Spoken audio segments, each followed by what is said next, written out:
Allah ya shirye barawon wayarka. Allah tsine barawon wayan nan. Allah ya shirye barawon wayarka. Allah kirkiri ya shi barawon wayan nan. Allah ya shirye barawon wayarka.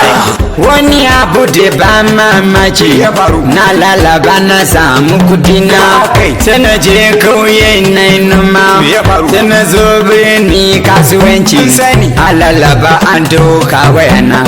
Allah ya shirye barawon wayarka. Abun da ba mamaci Allah ya shirye barawon wayarka. ya lalaba ta bayan daji ya zagayen ya bude kofa shejin ka ya bakam ya gani na yi alwala zan yi sallah sai na bude kofar daji na kama hanyar masallaci limon yana jin sallah